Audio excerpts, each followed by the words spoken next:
Bonjour à tous et bienvenue sur Tesla Alsace.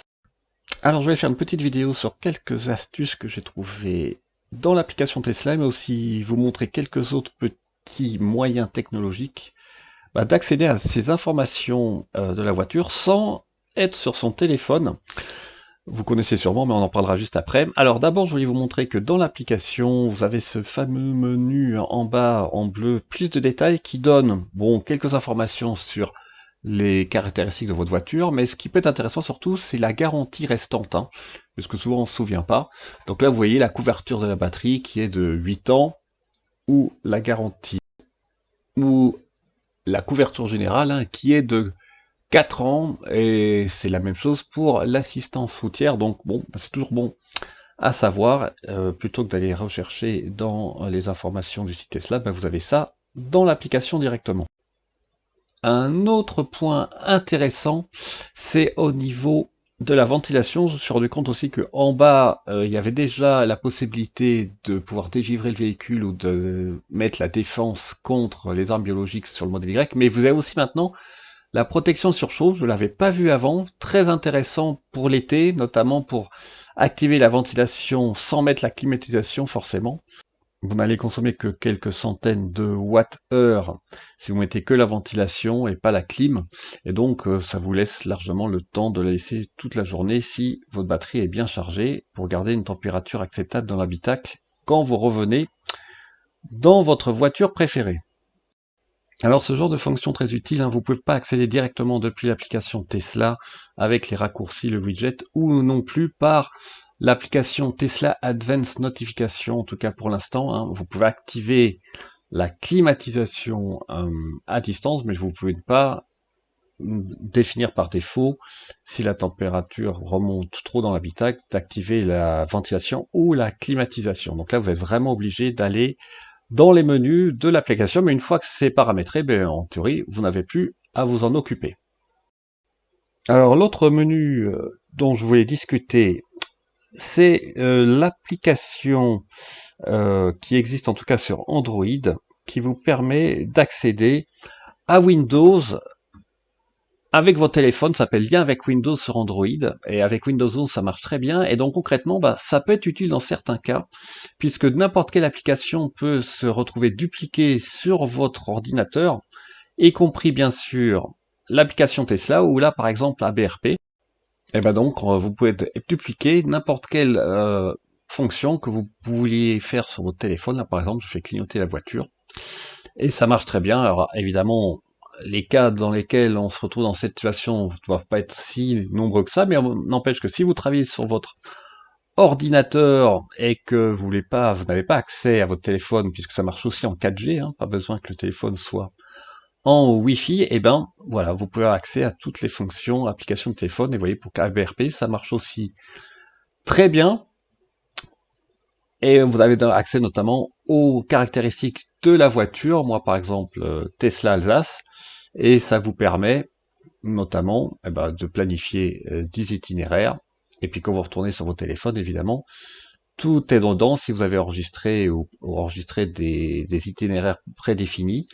Et vous pouvez aussi accéder dans votre onglet voiture, vous allez voir ça un peu plus bas, aux caractéristiques de la voiture, et notamment là je voulais vous montrer plus particulièrement que ma consommation est passée en dessous des 180 heures au kilomètre avec la hausse des températures, et j'ai encore que les pneus hiver, donc j'espère bien pouvoir atteindre peut-être en été les 200 Wh au kilomètre à 130 km/h, ce qui serait vraiment remarquable vu la taille de la voiture.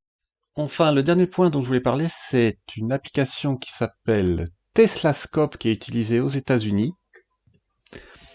Alors, on a déjà des applications comme Teslafi, ou en tout cas sur le web, qui permet d'avoir toutes ces informations, mais là, ce qui est intéressant, c'est qu'ils ont une charge assez conséquente aux États-Unis de voitures qui sont donc dont ils ont les informations, notamment de charge. Et là où ça devient plus intéressant, c'est par rapport à ce fameuse histoire, vous savez, de chargeur mobile qui n'est plus livré aux États-Unis avec la voiture. Il faut dépenser 200 $ de plus, et l'argument d'Elon Musk, c'était de dire que en fait, ce chargeur mobile n'était pas utilisé. Et en tout cas, par Teslascope, c'est pas vraiment le cas, puisque 61% des sessions des voitures qui sont enregistrées sur leur système utilisent le connecteur mobile et que 32% utilisent plus, à l'inverse, un wallbox. Donc en tout cas, sur la population, si je puis dire, de voitures enregistrées à Teslascope, eh ben ce n'est pas vrai. Il y a pas mal, beaucoup de voitures, une majorité, qui utilisent un chargeur mobile aux États-Unis. Et je sais qu'en France, je connais aussi pas mal d'abonnés qui utilisent le chargeur mobile chez eux, puisqu'ils n'ont pas besoin de rouler plus de 60 à 70 km par jour. Donc voilà, vous connaissez mon avis sur la question. Moi, je pense que c'est un outil absolument indispensable, même si on l'utilise que quelques fois dans l'année. Donc de toute façon, il faudra l'avoir dans votre coffre, quoi qu'il arrive. Et vu le prix de la voiture, je pense personnellement que c'est mieux que Tesla le fournisse gratuitement. Alors ce qui va se passer, c'est que le prix de la voiture va pas forcément augmenter, mais ça sera une augmentation déguisée de la Tesla. Alors pour l'instant, évidemment, c'est pas valable en Europe ou en France, hein, ce n'est qu'aux États-Unis, mais on voit pas pourquoi la même politique ne serait pas appliquée en dehors des États-Unis. À surveiller de très près. Enfin, le dernier sujet dont je voulais parler, c'est forcément le FSD, hein, qui m'intéresse beaucoup, le programme FSD Beta, où maintenant vous avez plus de 100 000 personnes qui sont enregistrées aux États-Unis pour ce programme bêta qui leur permet donc de conduire la plupart du temps sans manipuler le volant, sans utiliser le volant ou l'accélérateur ou le frein. Donc c'est comme une très forte augmentation des bêta-testeurs.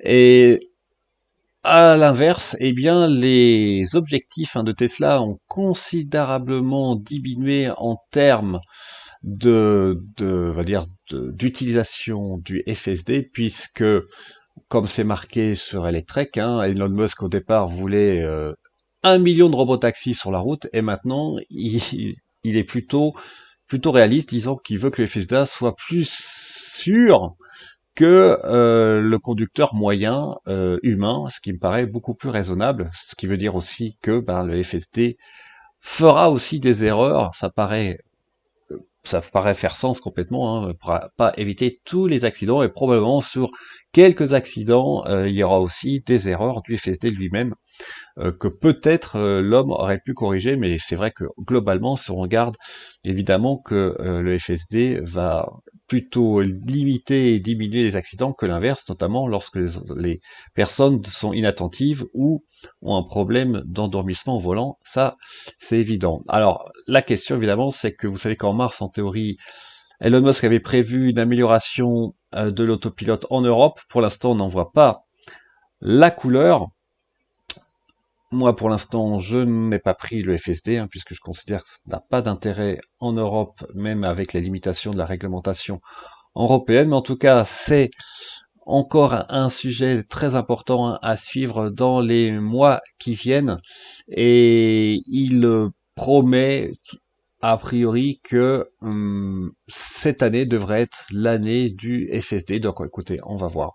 En tout cas, aux États-Unis, peut-être qu'il y aura des progrès substantiels pour l'ensemble des conducteurs, mais on en est très loin malheureusement. Encore en Europe, plus le fait que j'ai hâte de voir aussi les véhicules venant en Europe sans le radar, hein, avec seulement le Tesla Vision pour pouvoir voir les améliorations ou la régression dans certaines conditions, notamment météorologiques, par rapport à l'utilisation du radar. Alors il y a des informations supplémentaires, hein, sur le site de Tesla qui mentionnent aussi que pour l'instant Tesla Vision est limitée avec le maintien dans la voie avec une vitesse maximale d'environ 120-130 km/h, 80 miles par hour, et aussi que vous avez une distance minimale de 1 que vous ne pouvez pas adapter. Et puis ensuite aussi, Tesla spécifie les différentes fonctionnalités qui sont présentes, que ce soit avec le radar ou Tesla Vision, et vous voyez que évidemment toutes les fonctions de sécurité sont présentes dans les deux cas, et notamment les phares automatiques et les essuie-glaces automatiques qui, nous le savons bien, fonctionnent parfaitement sur nos Tesla. Alors cette Tesla Vision, ça va quand même être intéressant de voir en pratique comment ça fonctionne. Alors maintenant, il y a un recul quand même avec les États-Unis un petit peu, mais j'ai hâte de voir ça en France et en Europe, puisque quand vous regardez ce schéma, vous voyez quand même que la vision, si on prend toutes les différents paramètres à prendre en compte pour la conduite autonome, notamment la météo et la vue lorsqu'il fait nuit, ou bien sûr la perception des distances. Et bien évidemment, il y a d'autres technologies, notamment le LiDAR, qui sont bien plus performantes que la vision par les caméras seulement. Voilà, bah écoutez, j'espère que cette petite vidéo vous a plu. Je vous souhaite une très bonne fin de semaine et on se dit à très bientôt sur Tesla Azaz. Ciao!